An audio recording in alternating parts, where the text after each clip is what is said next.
dari kelas Afir. Aku akan menceritakan dongeng binatang tentang akal si kancil. Assalamualaikum. Kancil sedang berjalan di dalam hutan. Tiba-tiba ada harimau hendak menerkamnya. Mau memakanku? Boleh saja, kata Kancil tanpa rasa takut. Betulkah, Cil, kau mau ku makan? Tanya harimau dengan girang. Ya, tapi izinkan aku minta satu hal. Biarkan aku mencari makan sebentar saja, pinta si Kancil. Baiklah, permintaan terakhirmu ku kabulkan. Harimau memenuhi permintaan Kancil. Terima kasih harimau yang baik. Sekarang pejamkan matamu sebentar, pinta Kancil. Lagi loh, kok pakai pejam mata segala, Cil? Harimau tampak bingung. Iya kan? Seperti main pentak umpet toh. Aku tak bisa lari jauh darimu. Kancil menjelaskan. Dari harimau pun menuruti perkataan Kancil.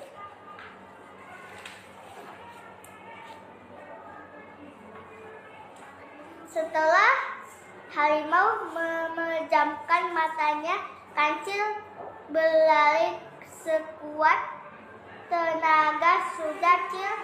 Tanya harimau. Belum, jawab Kancil dari kejauhan. Sudah, Cil? Tanya harimau sekali lagi. Namun Kancil tidak menjawab lagi. Harimau segera membuka matanya. Wah, kenapa si Kancil? Jangan-jangan dia menipuku, gumam harimau.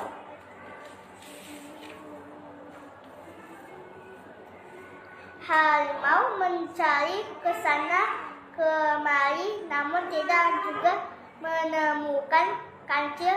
Bodohnya aku, mestinya aku tidak usah menuruti omongan Kancil.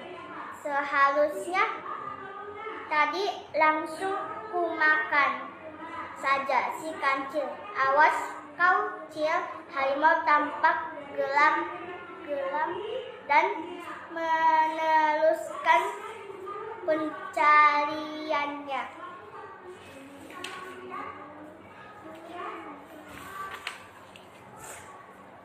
Sementara itu Kancil terus berjalan dan mencari persembunyian. Sesekali ia menoleh ke belakang, takut kalau harimau sudah mengejarnya.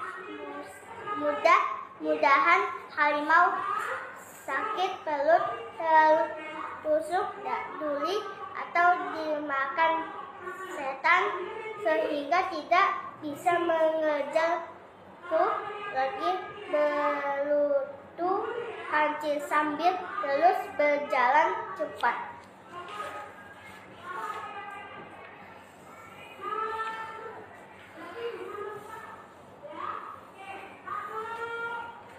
Karena sering menoleh ke belakang, ia kurang waspada dengan situasi di depannya.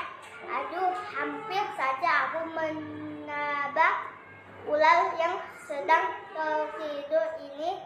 Kancil tampak kaget. Beberapa saat kemudian kancil merasa kelelahan dan ia memutuskan untuk beristirahat sejenak. Tak jauh dari ular itu, cepat atau lambat harimau itu pasti menemukanku. Aku harus cari akal. Harimau semakin kelaparan. Kancil pulang ajar. Sembunyi dimanapun kau pasti dapat kutemukan, karena aku dapat mencium bau keringatmu dari kejauhan. Tak berapa lama kemudian, nah kena kau, harimau bilang setelah menemukan si kancil. Jangan bicara keras.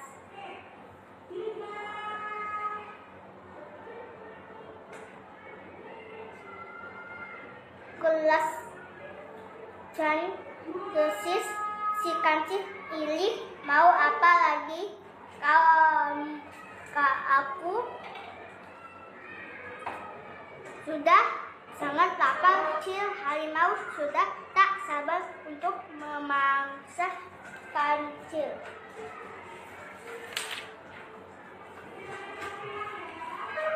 Aku di sini sebenarnya sedang bertugas. Aku diperintah baginda Nabi Sulaiman, sahut kancil dengan hitam. Jangan ngaco. Apa tugasmu? Tanya harimau. Ikuti aku. Kancil mengajak harimau mendekati ular yang melingkar seperti sabuk yang digulung lagi. Kecil, ini kan ular. Harimau tampak kaget. Bodohnya kau. Ini adalah sabuk baginda Nabi Sulaiman. Siapa memakai sabuk ini, dia akan ditakuti seluruh binatang. Kancil meyakinkan harimau. Kalau begitu biar ku coba. Harus juga sabuk ini,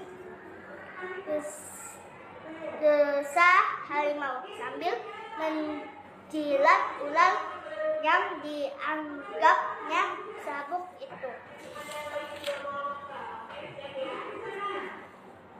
Beberapa saat kemudian harimau pulang ajar.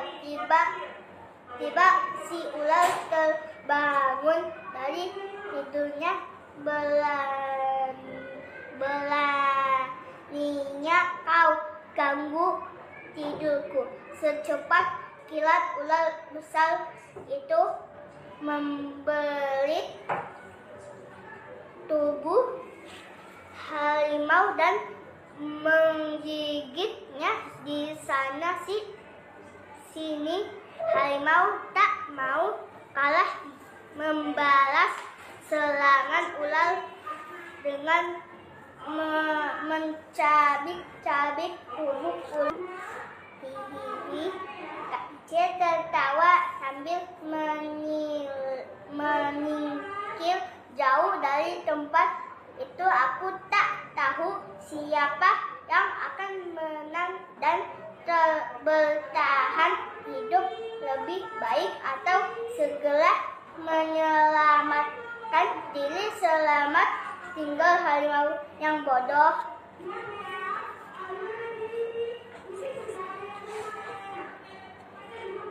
Dua, tiga. Terima kasih teman-teman udah mendengarkan ceritaku akan si kancil. Wassalamualaikum.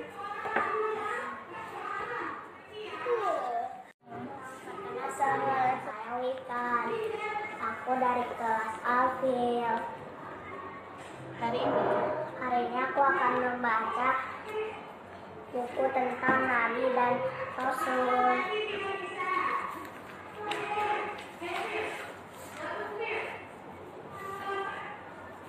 Allah menciptakan Nabi Adam sebagai manusia pertama. Allah memberikan tempat yang mulia untuk Nabi Adam tinggal di surga. Allah juga menciptakan Bunda Hawa sehingga Nabi Adam memiliki teman di surga. Mereka boleh memakan apa saja yang ada di surga. Namun dilarang Allah memakan satu buah bernama buah kuldi. Iblis yang jahat merayu dan menggoda Nabi Adam dan Bunda Hawa sehingga mereka memakan buah kuldi itu. Karena kesalahan itu Allah menurunkan mereka ke bumi sehingga mereka menjadi manusia pertama yang hidup di bumi.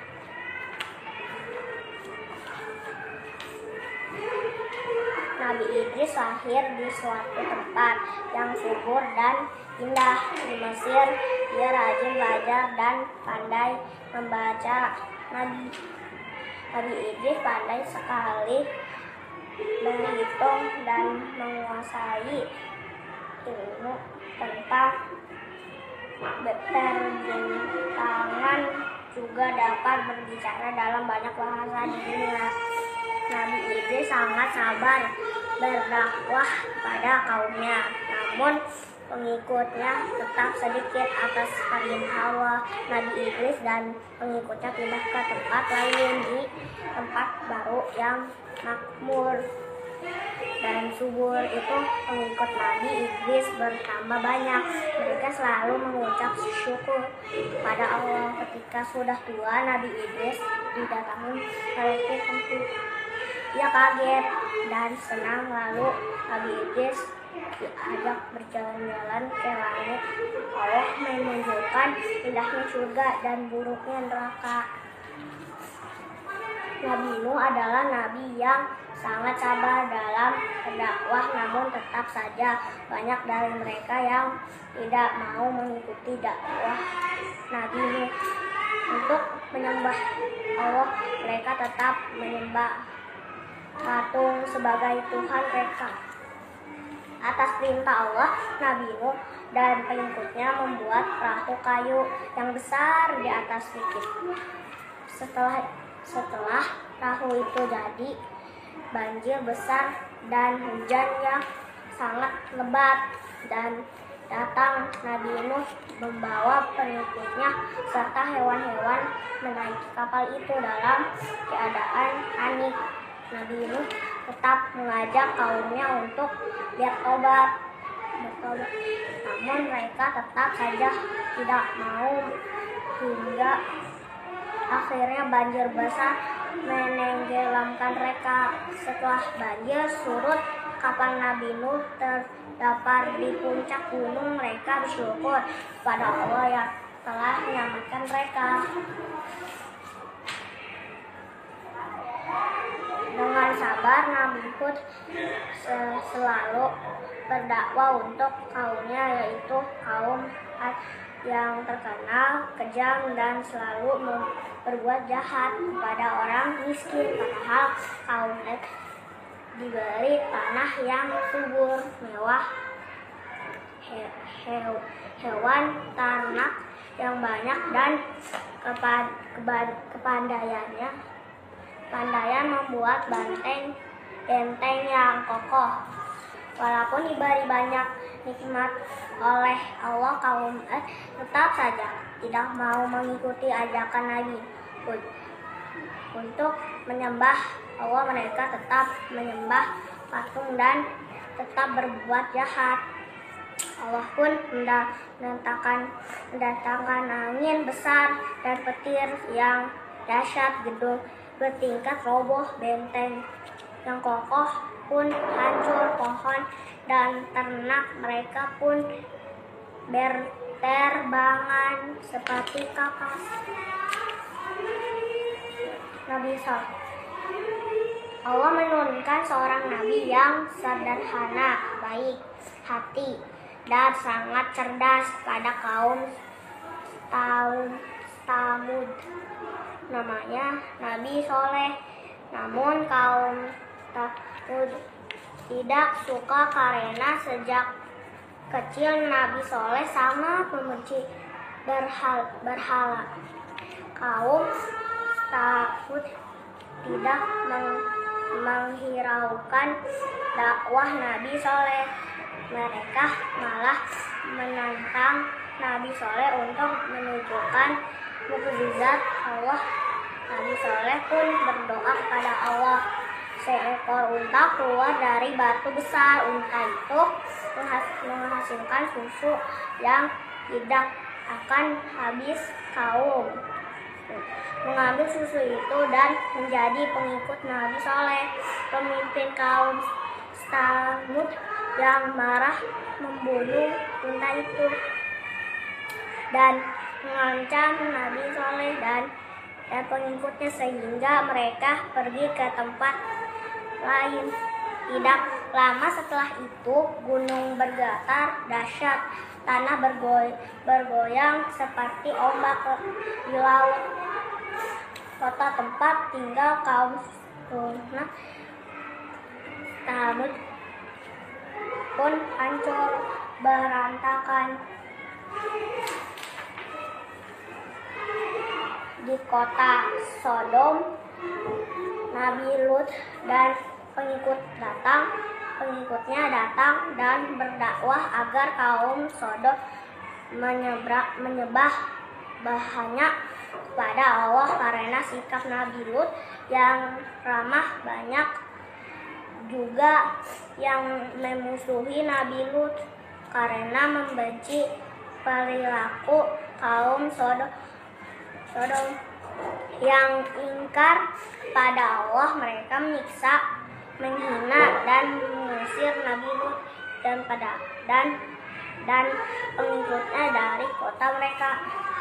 Nabi Lut pun berkata kepada pengikutnya agar meninggalkan kota Sodom dan jangan sekali-kali menoleh ke belakang. Maka Allah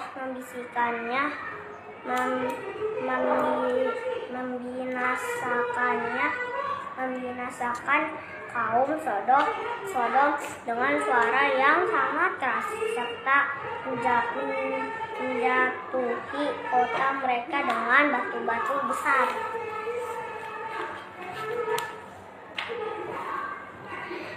Nabi Ibrahim hidup di sebuah negeri yang dipimpin oleh raja yang jahat bernama Namrud.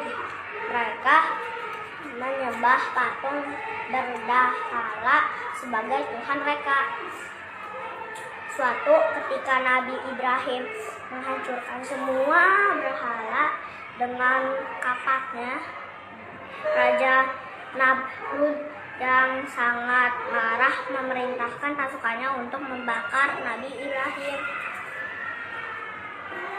Dalam api yang besar, Nabi Ibrahim diikat, namun Allah mendinginkannya api itu sehingga Nabi Ibrahim tidak merasakan panas sedikit pun dan keluar dengan selamat. Setelah kejadian itu, banyak penduduk yang masuk Islam mengikuti ajaran Nabi Ibrahim. Mendengar azab Allah akan datang, Nabi Ibrahim dan pengikutnya pindah ke Palestina. Mendadak langit menjadi hitam, ngamuk-ngamuk ganas datang menyerang kerajaan Raja Namrud. Terima kasih sudah mendengar cerita